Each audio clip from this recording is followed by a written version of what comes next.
Assalamualaikum warahmatullahi wabarakatuh. Halo, sebelumnya izin memperkenalkan diri.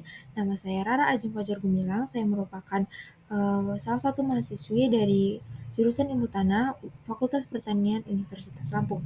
Di sini saya akan mempresentasikan hal yang berkaitan dengan kesuburan tanah. Jadi apa sih kesuburan tanah itu? Nah, marilah kita bahas kali ini.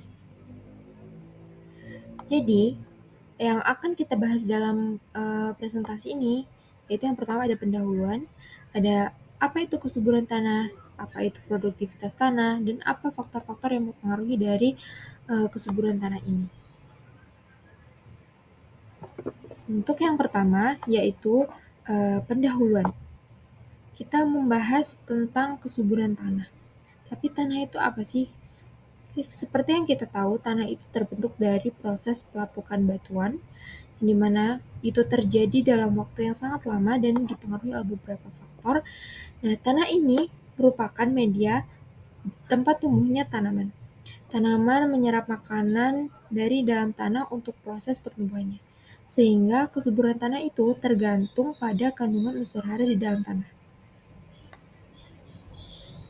Nantinya, kesuburan tanah ini tergantung dengan kandungan unsur haranya yang ada di dalam tanah. Jika kandungan unsur haranya tidak mencukupi, maka kesuburannya akan rendah.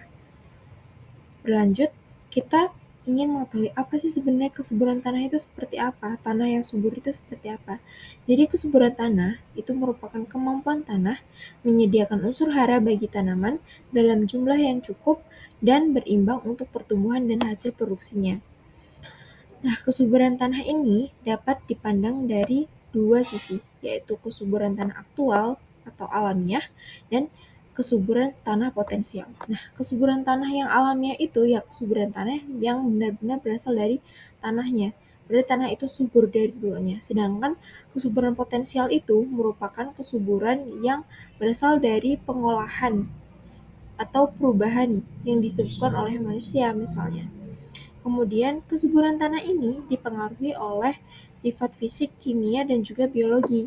Sifat fisiknya contoh seperti tekstur tanahnya, sifat kimianya seperti pH-nya, dan sifat biologinya itu seperti kandungan mikroorganismenya yang ada di dalam tanah.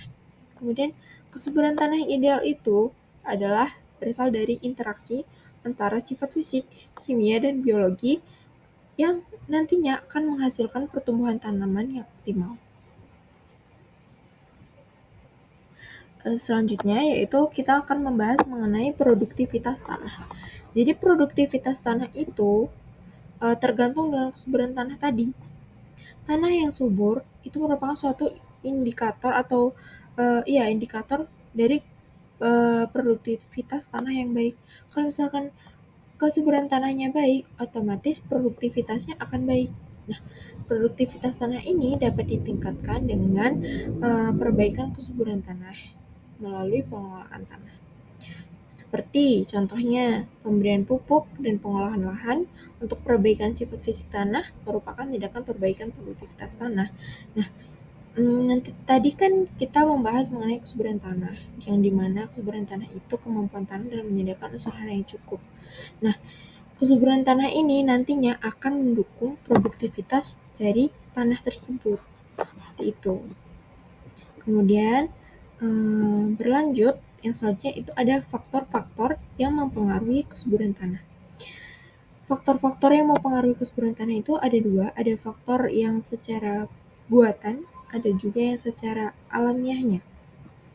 Nah, untuk faktor yang secara alaminya mempengaruhi kesuburan tanah, itu yaitu ada yang pertama bahan induk.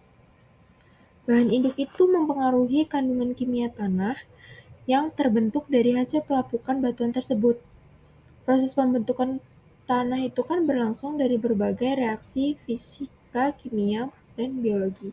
Nah, bahan induk ini akan menentukan kesuburan tanahnya karena apa? Di setiap bahan induk itu juga berbeda kandungan-kandungan unsur haranya nantinya, kandungan mineralnya yang bisa dimanfaatkan oleh tanaman. Seperti itu. Kemudian faktor yang kedua adalah topografi. Topografi itu mempengaruhi kesuburan tanah melalui pengaruhnya terhadap drainase, limpasan permukaan, erosi tanah, dan iklim mikro, yaitu pemaparan permukaan tanah ke matahari dan angin. Jadi topografi atau bentuk lahan ya, itu kan mempengaruhi nanti ketika bentuk lahannya terlalu miring, otomatis nanti erosinya akan tinggi. Jika erosinya tinggi, kemungkinan kesuburan tanahnya akan semakin menurun. Karena apa? Karena erosi itu kan membawa bahan material dari atas menuju bawah. Jadi bagian lahan yang atas kemungkinan kesuburannya akan menurun karena material-material yang subur yang di atas itu terbawa oleh erosi. Seperti itu. Kemudian, faktor selanjutnya adalah umur tanah. Umur tanah ini mempengaruhi kesuburan tanah karena pemanfaatannya sebagai sumber hara bagi tanaman melalui budidaya yang intensif. Jadi, kenapa umur tanah ini mempengaruhi? Karena semakin tua umurnya, biasanya itu kan semakin berarti menunjukkan tanah itu tuh diolah sudah cukup lama, cukup intensif. Tanah yang sudah diolah secara intensif dan cukup lama, kemungkinan kandungan unsur haranya itu sudah menurun. Dan makanya dari itu dia akan mempengaruhi kesuburan tanahnya seperti itu.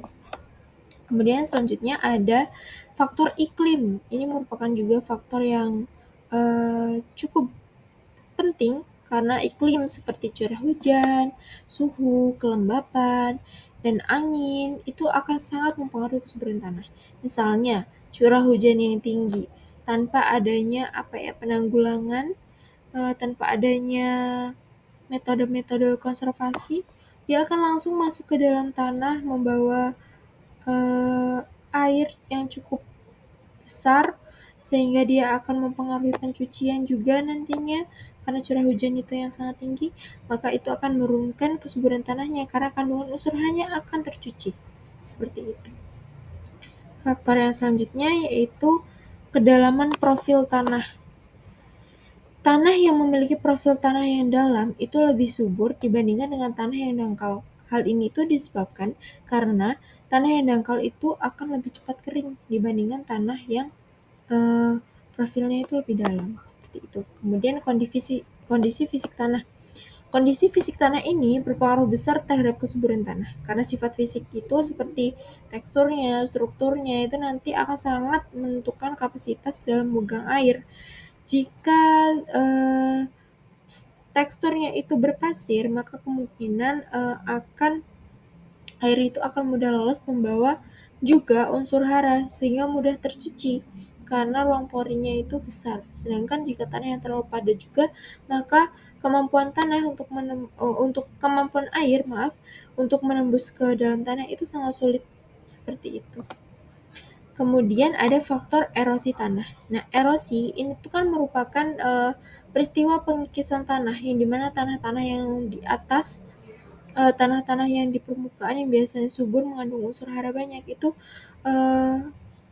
yang akan terbawa oleh erosi sehingga nantinya akan tentu mempengaruhi kesuburan tanah karena lapisan yang subur justru terangkut oleh air tererosi itu dan diendapkan di daerah tertentu sehingga di lahan tersebut yang terkena erosi kesuburannya akan menurun. Seperti itu. Kemudian ada selanjutnya yaitu faktor yang buatan. Faktor buatan ini mohon maaf. Oh ya. Kemudian ada faktor bahan kimia dan pestisida. Itu kan contohnya itu kan buatan manusia. Pemberian pestisida dan pupuk kimia jangka panjang mengendalikan berbagai hama itu tapi dia juga akan menurunkan kesuburan tanah. Seperti itu. Kemudian ada reaksi tanah seperti pH. pH itu akan menentukan kesuburan tanah. Karena tanah dapat bereaksi dalam pH netral, basa maupun asam. Namun idealnya tanah yang subur itu pH-nya mendekati netral. Karena jika terlalu asam, maka unsur hara yang dominan justru unsur hara yang tidak dapat diserap oleh tanaman. Seperti itu. Kemudian adanya sistem pola tanam yang dilakukan itu seperti monokultur maupun campuran maupun rotasi tanaman, tentu saja itu juga akan mempengaruhi kesuburan tanah. Karena apa? Karena sistem pola tanam yang misalnya rotasi tanaman itu akan memperbaiki kesuburan tanah karena setiap tanaman itu kan memerlukan unsur hara yang berbeda-beda. Dia juga dapat memutus rantai hama dan penyakit. Seperti itu, sehingga dia akan mempengaruhi dari kesuburan tanah tersebut. Kemudian yang selanjutnya yang tak kalah penting yaitu faktor dari kandungan bahan organik yang ada di dalam tanah. Bahan organik itu sangat mempengaruhi kesuburan tanah karena dengan adanya bahan organik dia dapat mempengaruhi agregasi tanah yang nanti kaitannya berhubungan dengan infiltrasi, dengan aerasi tanah. Kemudian bahan organik juga mempengaruhi sifat biologi tanah seperti meningkatkan aktivitas mikroba dan sehingga dia nanti ketika aktivitasnya meningkat maka proses dekomposisi pun akan meningkat seperti itu. Yang selanjutnya yaitu kesuburan tanah itu ditentukan oleh beberapa faktor. Namun, berapa kesuburan tanah itu dapat diukur dengan beberapa indikator. Nah, indikatornya itu apa? Seperti kejenuhan basa, kapasitas absorpsinya, kandungan liatnya, dan kandungan bahan organiknya. Beberapa indikator tersebut secara umum memang dilakukan analisis di laboratorium. Tapi indikator yang dapat dilakukan diamati secara langsung di lapangan, indikator tanah itu subur atau tidak, yaitu adalah pertumbuhan tanaman yang ada di lahan tersebut. Gitu. Terima kasih. Demikianlah presentasi saya mengenai kesuburan tanah. Jadi kesimpulannya, kesuburan tanah ini sangat penting untuk dipelajari agar kita tahu cara mempertahankan kesuburan tanah itu seperti apa. Dengan berbagai faktor yang ada, kita harus selalu menjaga, mengelola kesuburan tanah tersebut agar dapat dimanfaatkan untuk keberlanjutan pertanian di masa depan. Demikianlah presentasi saya. Mohon maaf apabila ada kesalahan kata. Saya akhiri. Wassalamualaikum warahmatullahi wabarakatuh.